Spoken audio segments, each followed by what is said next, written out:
Film তো আমার ভিতরে আছে, আমি কাজ করতে চাই। তো এই উপমহাদেশে 1938-এ ঢাকার নবপরিবার থেকে প্রথম চলচ্চিত্র নির্মাণ করা হয়। বলটা ওরকম আসতে হবে যেন আমি 6 মারতে পারি, আদারওয়াইজ আমি দাগ খেলার জন্য আমি খেলবো না। অভিনয় আমি কেন করছি না সেটা একদম টোটালি আমার পার্সোনাল ম্যাটার, আমি অন্য কাজ নিয়ে ব্যস্ত।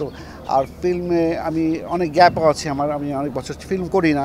একটা সময় ফিল্ম থেকে আমি দূরে সরে গেছি। আমি কখনো বলি না যে আমি ফিল্ম করবো না অথবা বানাবো না। আমার এখনও আমার খুব ইচ্ছা করে একটা ছবি বানাবো, একটা ভালো স্টোরি নিয়ে একটা ছবি বানাবো, প্রেজেন্টেশনটা ভালো হবে, দর্শকরা দেখবে, এনজয় করবে, মনে রাখবে। অবশ্যই একটা শিল্পীর আমি অ্যাজ এ প্রডিউসার করেছি, আমি নাটক ডাইরেকশনও দিয়েছি। তো ফিল্ম তো আমার ভিতরে আছে, আমি কাজ করতে চাই, কিন্তু সেটা সামনে করি আর পিছিয়ে করি, একটা সময় অবশ্যই আমাকে করতে হবে, আমি মনে করি ইনশাআল্লাহ। আপনি বললেন যে নবাব পরিবার, অবশ্যই আমি গর্বিত ফিল করি। আমি নওয়াব সলিমুল্লাহ পুত্র, 1 নম্বর। সেকেন্ড হলো গিয়ে বাংলাদেশের উপমহাদেশ, তখন তো বাংলাদেশ ছিল না, পাকিস্তানও ছিল, তখন ভারতবর্ষ বলতাম আমরা। তো এই উপমহাদেশে 1938-এ ঢাকার নবপরিবার থেকে প্রথম চলচ্চিত্র নির্মাণ করা হয়। সাংস্কৃতিক ফ্যামিলির পরিবার, আমার মায়ের পরিবারও, আমার বাবার সাইডের পরিবার।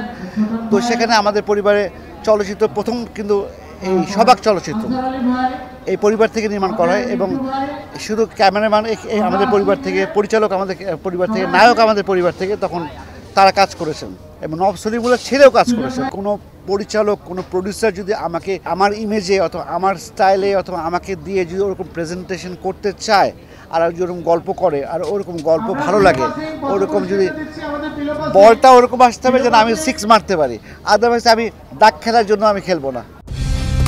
কালার এক্সপার্ট, জর্জ স্যাপ এবং মাইল্ড অন হ্যান্ডস টেকনোলজি সমৃদ্ধ অরিক্স ক্রিস্টাল ওয়াশ আপনার লন্ড্রি এক্সপার্ট।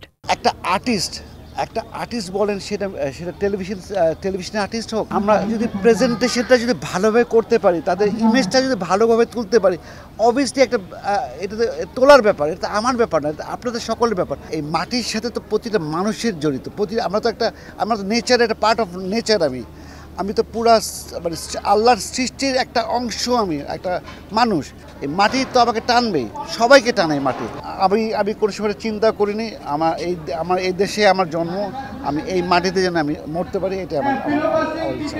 ওই বাসায় দাওয়াত হয়, ওই বাসায় দাওয়াত হয়, নাইম ভাই কেমন আছো, শাবনাজ আপা কেমন আছে, এই আঁকি কেমন আছো, এটা কিন্তু আমাদের অনেক বছর ধরে চলছে। তো যেহেতু আমরা টাঙ্গালে যাই, তো ওরা আমাকে বারবার বলেছে, শাবনাজকে বলেছে আমাদের নিয়ে গেলে না কখনো।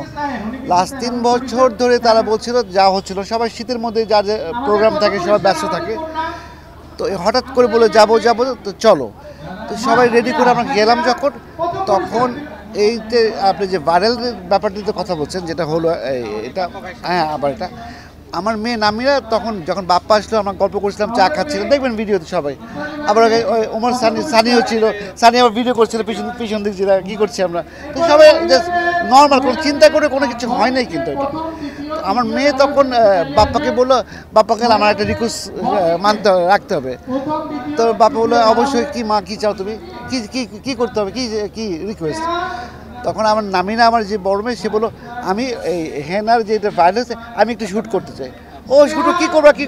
তো বাপ্পা তখন ভিডিও দেখতে পারবেন, ওরা ঠিক করলো, আমি দাঁড়ালাম, এই জড়া ধরলো, এই ওরা গান গেলো, এটা কোনো একই শট, একটাই কিন্তু শট, হাত কাঁপাকে, মানে দেখেন জিনিসটা কিন্তু ন্যাচারাল ওয়েতে হয়েছে। এখানে কোনো ইন্টেনশিয়ালি করা, ইচ্ছাকৃতভাবে করা, ভাইরাল করব, এই ধরনের কেউ মনে কিন্তু ছিল না আসলে। এটা total subject belongs to Shabnaz and the Bappa, মানে এখানে ক্যারেক্টার বললাম হেনা অ্যান্ড বকুল।